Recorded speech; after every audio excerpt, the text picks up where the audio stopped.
Eles escolheram um navio errado. Numa manhã tranquila de abril de 2025, o USS Harry S. Truman cortava as águas calmas do Mar Vermelho.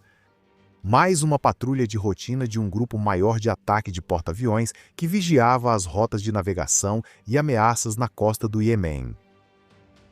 Acima do convés, caças FA-18 circulavam. Lá dentro, os marinheiros mantinham suas rotinas. Então, os alarmes. Às 7h24 horário local, as telas do radar se iluminaram como árvores de Natal. Contatos não identificados, rápidos, baixos, múltiplos. Postos de combate ocupados em segundos. Alerta emitido. Mísseis e possíveis drones se aproximam por múltiplos vetores. Isso não era um exercício. US Truman estava sob ataque. Provenientes da costa do Iêmen, uma salva de projéteis avançava em direção ao grupo de porta-aviões.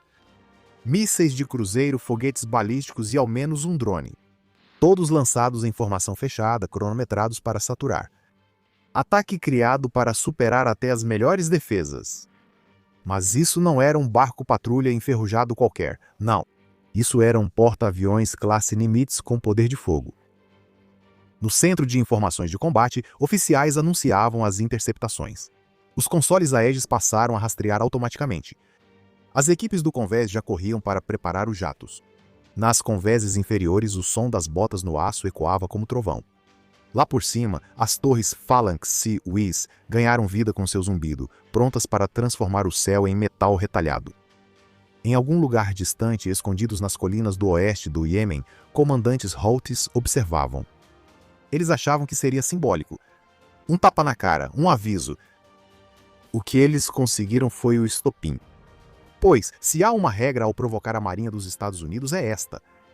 Não erre. Isso não foi aleatório. Não foi um drone isolado com informações erradas, nem uma unidade rebelde atirando ao acaso. Isso foi um ataque coordenado, planejado, cronometrado e executado de forma deliberada. Pouco depois do alarme, analistas do CENTCOM confirmaram a suspeita do radar do USS Truman. Ataque de múltiplos eixos partindo do oeste do Iêmen. Pelo menos 6 mísseis de cruzeiro, 2 foguetes balísticos de médio alcance e um drone de munição vagante. Provavelmente de fabricação iraniana das classes Sayyad ou Shahed, foram lançados contra o grupo de porta-aviões. Todos os indícios apontavam para os Houthis, apoiados por Teherã e incentivados após semanas de ataques aéreos dos Estados Unidos na Operação Rough Rider. Dias antes, bombardeiros dos Estados Unidos destruíram uma suposta instalação de armamentos perto de Sanaa. Esse ataque foi uma retaliação. A liderança Houthi não queria só danificar equipamentos. Eles queriam uma manchete: Houthis atacam porta-aviões dos Estados Unidos. Sabe, aquele tipo de frase que ecoa pela mídia global, mobiliza apoiadores e exibe desafio diante de uma superpotência. O momento também não foi acidental. O ataque ocorreu durante a rotação do esquadrão aéreo, momento em que vários jatos estavam em manutenção e os pilotos fora de serviço, segundo informações de inteligência. Em outras palavras, uma janela de vulnerabilidade calculada. E eles não miraram apenas no Truman. Os navios de escolta também foram alvo. Um cruzador da classe Ticonderoga, 2 destroyers da classe Arleigh Burke e, segundo comunicações interceptadas, possivelmente um navio de apoio logístico com combustível e suprimentos. A estratégia dos Houthis era simples: sobrepujar pela quantidade. Disparar projéteis suficientes para confundir a rede de defesa, na esperança de que 1 ou 2 passem. É assim que se derruba um gigante, não com espada, mas com 1000 cortes. O problema é que esqueceram o que os gigantes carregam. Truman não estava sozinho, navegava com um grupo de ataque de porta-aviões. Escoltas armadas com mísseis, sistemas de detecção sincronizados e doutrina aprimorada por décadas de guerra naval. E enquanto os mísseis cortavam o céu em busca de um alvo, a Marinha não foi pega de surpresa. Eles já estavam respondendo, já estavam travando os alvos, já estavam se preparando para revidar com fogo. Há um motivo para ninguém mexer com um grupo de ataque de porta-aviões dos Estados Unidos. Quando o primeiro míssil surgiu no radar, o USS Harry S. Truman saiu da rotina para a retaliação em menos de 60 segundos. A ponte virou um centro de comando fervilhante. Rádios transmitiam ordens enquanto oficiais de guerra eletrônica inundavam as frequências com interferência. Todos agiam como se já tivessem ensaiado isso 100 vezes. Porque eles tinham. O sistema de combate Aegis a bordo do cruzador próximo travou nas ameaças que se aproximavam. Alvo 231 confirmado hostil. Velocidade 600 nós, baixa altitude. O Aegis não entra em pânico, ele calcula, ele prioriza, e então ele atira. Com a chegada dos dados, camadas defensivas eram acionadas como dominós. Mísseis SM-2 foram lançados dos destroyers em direção aos mísseis de cruzeiro. Os interceptadores e SSM lidaram com as ameaças baixas e rápidas, tentando voar rente à água. O CIWS, aquelas metralhadoras Gatling giratórias e barulhentas, ficou pronto para eliminar qualquer ameaça próxima. Do convés de voo, o caos era organizado. Acionem os Hornets em alerta 5 agora. As catapultas sibilavam e vapor subia enquanto as equipes no convés lançavam FA-18 Super Hornets armados ao céu. Esses não eram aviões de patrulha comuns. Todos carregavam armamento ar completo. AIM-120 AIM-AMs, AIM-9X, Sidewinders e tanques externos para uma patrulha aérea de combate prolongada sobre a zona de batalha. Em poucos minutos, eles estavam subindo acima do Truman, vasculhando em busca de qualquer coisa que os radares pudessem ter deixado passar. Enquanto isso, a ameaça dos drones se aproximava. Do CIC, operadores direcionaram uma segunda leva de caças. Um dos pilotos observou a munição vagante indo em direção à frota. Fox 3. Um míssil AMRAAM foi lançado e em segundos destruiu o drone no ar. No convés, as equipes de armamento dos camisas vermelhas recarregavam os trilhos de lançamento, movendo-se como se tivessem nascido no aço. O cheiro de combustível e metal queimado se misturava ao rugido dos motores e aos gritos de comando. E apesar de tudo isso, o Truman nem sequer vacilou. A tripulação foi treinada para esse cenário repetidas vezes, semanalmente, mensalmente e sob pressão. À noite, com todo o equipamento, porque quando é sério não há tempo para aprender, você só reage. E naquele dia eles reagiram. Quando o primeiro míssil Holt surgiu, as escoltas do USS Truman já estavam 10 passos à frente. Vamos analisar a barreira tecnológica entre o porta-aviões e a destruição. Primeiro, o sistema de combate Aegis. Pense nele como o cérebro por trás da força. O Aegis não apenas detecta ameaças, ele rastreia centenas delas ao mesmo tempo. As conjuntos de radares giram 360 graus procurando assinaturas de mísseis, drones ou qualquer coisa voando rápido demais e muito baixo. Ao identificar uma ameaça, o Aegis age imediatamente. Ele dispara mísseis SM-2 interceptadores de médio alcance com orientação por radar e sensores térmicos. Esses mísseis voam a Mach 3 e têm o impacto de um trem de carga. No ataque, vários SM-2 dispararam contra os mísseis balísticos antes da fase terminal de descida. Segunda camada, mísseis ISSM, os Evolved Sea Sparrow. Alcance reduzido e resposta ágil, ideal para mísseis de cruzeiro voando baixo sobre as ondas. ESSMs voam em pares e usam radar para fechar distância rapidamente. Vários mísseis, lançados pelos Holts, foram abatidos em pleno voo, a apenas 20 milhas do impacto. A terceira camada, de perto e brutal, o sistema de armas de defesa aproximada Phalanx CIWS, conhecido como CIWS. A linha final de defesa do navio. Se algo passar pelos mísseis, o CIWS entra em ação. É um canhão Vulcan de 20 mm que dispara 75 projéteis por segundo. Sim, por segundo, criando uma verdadeira parede de titânio. Os sensores desse aparelho realmente rastreiam a bala, sem exagero. No ataque, um drone que escapou chegou a menos de 1000 jardas. Grande erro, o CIWS disparou, flashes brilhantes, um rugido de aço sendo rasgado. De repente, aquele drone virou confete caro. No céu, os FA-18 Super Hornet davam cobertura aérea, prontos para entrar em combate aéreo se necessário. Cada um armado com mísseis AIM-120 AMRAAM, guiados por radar e letais além do alcance visual. Se um drone piscasse errado, era abatido. A defesa não era apenas uma parede, era uma teia, em camadas, letal e viva. O ataque dos Holts foi ousado, mas ousadia não vence coordenação. E muito menos algo tão coordenado assim. Em menos de 5 minutos, tudo acabou. O ataque que deveria chocar o mundo, incapacitar um porta-aviões e abalar a marinha foi neutralizado, sistematicamente, camada por camada. Dos 18 projéteis detectados, nenhum atingiu o Truman. Nenhum.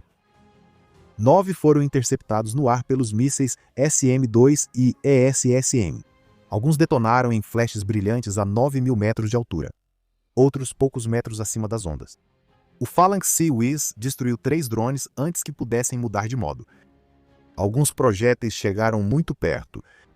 Um míssil de cruzeiro voou a poucos metros da água, ficando fora do radar por vários segundos. Mas ele não esperava um sistema CRAM a bordo de um destroyer de escolta. No momento em que ele apareceu acima do horizonte, um míssil interceptador de curto alcance foi disparado do lançador e o transformou em estilhaços flutuantes. Do convés de voo parecia surreal. Clarões de luz cruzando o céu, explosões em diferentes altitudes. Sem impacto direto, só o estrondo dos sistemas de defesa funcionando perfeitamente. E então, silêncio. Os marinheiros no convés ficaram paralisados, olhos atentos ao horizonte. A adrenalina ainda estava à flor da pele. A fumaça pairava no ar. Cápsulas deflagradas tilintavam no aço. Em algum lugar, um leve grito de comemoração. Então as ordens foram retomadas. Liberar convés, guardar armas e confirmar registros dos ataques. O Truman não apenas sobreviveu. Ele fez isso sem um arranhão. No CIC, a equipe de comando repassou as imagens do radar em tempo real. Interceptações confirmadas, assinaturas de radar registradas e trajetórias de lançamento cruzadas. Então alguém disse as palavras que todos esperavam ouvir. Alvos neutralizados, porta-aviões seguro. Isso não foi apenas uma frase. Esse foi o momento em que a narrativa mudou de sobrevivência para resposta. Porque enquanto os Houthis achavam que tinham acertado um golpe, na verdade tudo o que fizeram foi revelar sua posição. Locais, horários e recursos de lançamento. A Marinha tinha tudo o que precisava para responder, não com palavras, mas com ogivas. Em Washington não houve comunicado à imprensa, apenas silêncio sem coletiva. Mas nas entranhas do Truman, as equipes já estavam preparando as cargas. Os caças estavam sendo rearmados. As coordenadas estavam sendo carregadas. Porque isso não ia terminar com uma interceptação limpa. Não! Isso ia terminar com fumaça sobre o Iêmen.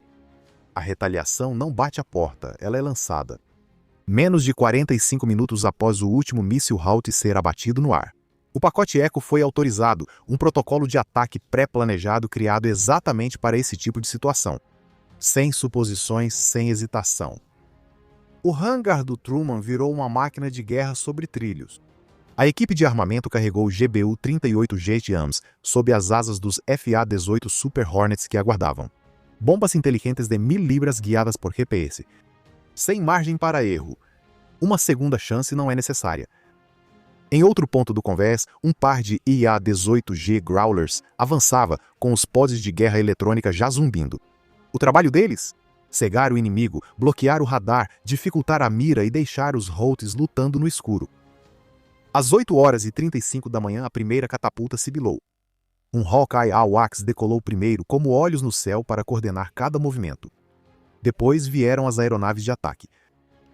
12 Super Hornets, totalmente armados, decolaram em pares com seus pós-combustores, iluminando o céu da manhã como lâminas alaranjadas. A rota deles? Direta. O objetivo deles, destruição cirúrgica dos locais exatos usados no ataque. Mas Truman não agia sozinho. A 20 milhas a leste, o USS Gravely, um destroyer classe Arleigh Burke, abriu as escotilhas do VLS. Dentro, mísseis de cruzeiro Tomahawk, cada um já com coordenadas precisas de GPS programadas. Silenciosos, furtivos, mortais. Com um estrondo, os mísseis rugiram para o céu, não para avisar, mas para apagar. A primeira onda de fogo atingiu uma posição móvel de mísseis antiaéreos perto de Al-Hudaida, a mesma que havia entrado em operação durante o ataque ao Truman. Um impacto direto de uma bomba Jotdan o fez desabar para dentro como uma lata de refrigerante.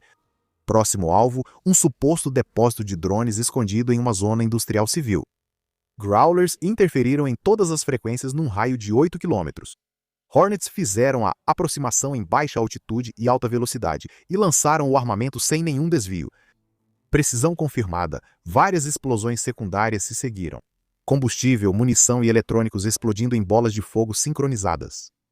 E então os ataques finais, aquele que o comando realmente queria. Um bunker de comando e controle ao sul de Ras Issa, enterrado, fortificado e escondido. Não importava. Mesmo assim, um Tomahawk o atingiu. Sensores sísmicos no Truman registraram uma explosão a 97 km de distância. Missão concluída. Nenhuma baixa americana, todas as aeronaves recuperadas. Mas, mais importante ainda, o recado foi entendido. Os Houthis queriam fazer barulho. Os Estados Unidos causaram impacto, e assim o céu sobre o Iêmen ficou silencioso novamente. Silencioso demais. Ao amanhecer, o campo de batalha sumiu de novo. Sem mais rastros de mísseis, nem sinais luminosos no radar, apenas silêncio. E os restos fumegantes de 3 locais de lançamento destruídos, um bunker de comando arrasado e uma instalação de drones dos Houthis que não existia mais. Mas não se engane, o ar estava carregado de tensão. Desta vez, os Houthis não anunciaram vitória. Sem pronunciamento inflamado, sem vídeos comemorativos. Só uma frase vaga do canal estatal deles dizendo que os Estados Unidos atingiram estruturas desabitadas. Certo. Até a mídia iraniana, que costuma exaltar os Houthis, permaneceu em silêncio. Nem sequer uma imagem de vídeo, nem foto de equipamento americano abatido, só estática. Nos bastidores, porém, o verdadeiro quadro estava se formando. Comunicações Houthis interceptadas revelaram uma correria logística. Ordens redirecionadas, unidades inativas e nós fora do ar na estrutura de comando deles. Os Estados Unidos não apenas lançaram bombas, eles interromperam toda a rede. E Washington, ainda nada de pronunciamento. Ainda nada de comunicado à imprensa. Apenas uma declaração sem expressão, dizendo estamos monitorando a situação vinda do Pentágono, que no jargão militar basicamente significa que ainda não terminamos. O mais revelador era o que ocorria no Truman e seus navios de escolta. As operações de voo foram retomadas antes do meio-dia. As patrulhas aéreas de combate dobraram de tamanho. Os E-2D Hawkeyes agora patrulhavam 24 horas por dia, vasculhando qualquer sinal de atividade de radar ao longo da costa do Iêmen. Então veio a mudança nas regras de engajamento. Fontes confirmaram que se um sinal de radar parecesse um travamento de radar de controle de tiro, tornava-se alvo legítimo. Disparar ao detectar. Uma mudança doutrinária que revolucionou o manual. Chega de esperar ser atingido. Agora, se piscasse, queimava. Enquanto isso, o USS Dwight D. Eisenhower voltou a se juntar ao grupo de ataque do Truman. 2 porta-aviões, vários destroyers, cruzadores e submarinos. Uma fortaleza flutuante pronta para a 2ª, 3ª ou até a 10ª rodada. Com a retomada da navegação comercial pelo estreito de Bab el-Mandeb, cada cargueiro seguia com um guardião invisível vigiando além do horizonte. Então, o que começou como uma tentativa de ataque para chamar atenção se tornou uma resposta clara e estrondosa. Não só para os Houthis, mas para qualquer um que assistia. Os Houthis queriam passar uma mensagem. Receberam uma resposta com mísseis em silêncio e com precisão. O USS Harry S. Truman nunca foi atingido, mas respondeu com um dos contra-ataques navais mais coordenados dos últimos anos. Sem bater no peito, sem manchetes, apenas aço, velocidade e recado dado. Atualmente o Mar Vermelho está em inquieta calmaria. A pergunta é, por quanto tempo? Porque o que aconteceu lá fora não foi apenas mais um confronto, foi uma mudança de postura, de regras, de prontidão. A Marinha dos Estados Unidos deixou claro que isso não é mais uma questão de ficar esperando. Cada lançamento de drone, cada sinal no radar, cada tentativa de sondar ou provocar pode agora desencadear uma resposta total. Agora queremos saber sua opinião. Os Estados Unidos devem seguir com essas retaliações pontuais? Ou chegou a hora de intensificar o confronto e eliminar a ameaça de vez? Conte pra gente sua opinião nos comentários. E olha, se quiser ir além e apoiar este canal diretamente, junte-se à frota. Você ganhará distintivos de fidelidade, respostas prioritárias e ajudará a divulgar mais histórias reais da Marinha. Clique em participar no nosso canal e venha com a gente. Por favor, não se esqueça de deixar o like se você aprendeu algo hoje. Inscreva-se se quiser mais análises reais e baseadas em fatos como esta e ative o sininho para não perder o que vem por aí. Obrigado por assistir, fique atento, seguro e lembre-se, se for o primeiro, é melhor torcer para que errem.